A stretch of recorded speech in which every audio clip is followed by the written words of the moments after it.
Chapter 23. Next morning, Tuesday, Alexei Alexandrovich, on waking up, recollected with pleasure his triumph of the previous day, and he could not help smiling, though he tried to appear indifferent, when the chief secretary of his department, anxious to flatter him, informed him of the rumors that had reached him concerning what had happened in the commission. Absorbed in business with the chief secretary, Alexei Alexandrovich had completely forgotten that it was Tuesday, the day fixed by him for the return of Anna Arkadyevna, and he was surprised and received a shock of annoyance when a servant came in to inform him of her arrival. Anna had arrived in Petersburg early in the morning. The carriage had been sent to meet her in accordance with her telegram, and so Alexei Alexandrovich might have known of her arrival. But when she arrived, he did not meet her. She was told that he had not yet gone out, but was busy with his secretary. She sent word to her husband that she had come, went to her own room, and occupied herself in sorting out her things, expecting he would come to her. But an hour passed, he did not come. She went into the dining room on the pretext of giving some directions, and spoke loudly on purpose, expecting him to come out there.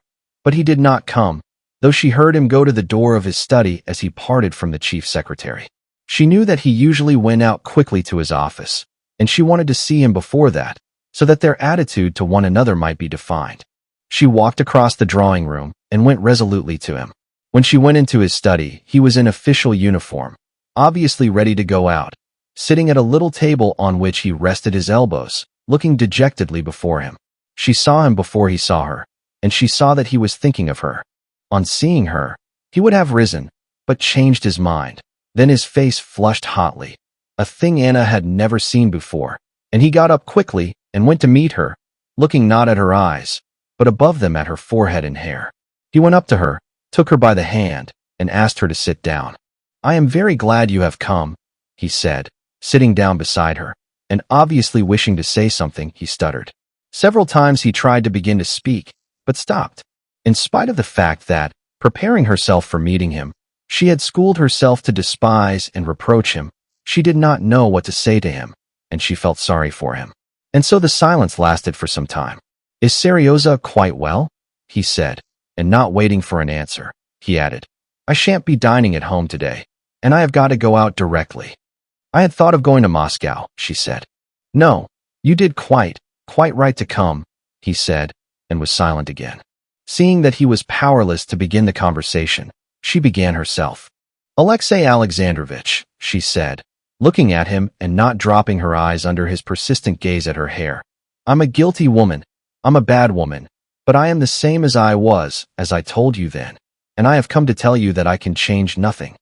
"I have asked you no question about that," he said, all at once, resolutely, and with hatred looking her straight in the face. "That was as I had supposed." Under the influence of anger, he apparently regained complete possession of all his faculties. "But as I told you then, and have written to you," he said in a thin, shrill voice, "I repeat now, that I am not bound to know this. I ignore it.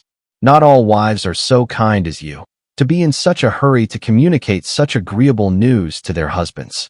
He laid special emphasis on the word agreeable. "I shall ignore it so long as the world knows nothing of it, so long as my name is not disgraced. And so I simply inform you that our relations must be just as they have always been, and that only in the event of your compromising me, I shall be obliged to take steps to secure my honor. But our relations cannot be the same as always," Anna began in a timid voice, looking at him with dismay. When she saw once more those composed gestures, heard that shrill, childish, and sarcastic voice, her aversion for him extinguished her pity for him, and she felt only afraid, but at all costs she wanted to make clear her position. "I cannot be your wife while she began. He laughed a cold and malignant laugh. "The manner of life you have chosen is reflected, I suppose, in your ideas. I have too much respect or contempt, or both. I respect your past and despise your present, that I was far from the interpretation you put on my words." Anna sighed and bowed her head. "Though indeed I fail to comprehend how, with the independence you show," he went on, getting hot, "announcing your infidelity to your husband and seeing nothing reprehensible in it, apparently, you can see anything reprehensible in performing a wife's duties in relation to your husband. Alexei Alexandrovich, what is it you want of me?" I want you not to meet that man here, and to conduct yourself so that neither the world nor the servants can reproach you. Not to see him. That's not much, I think.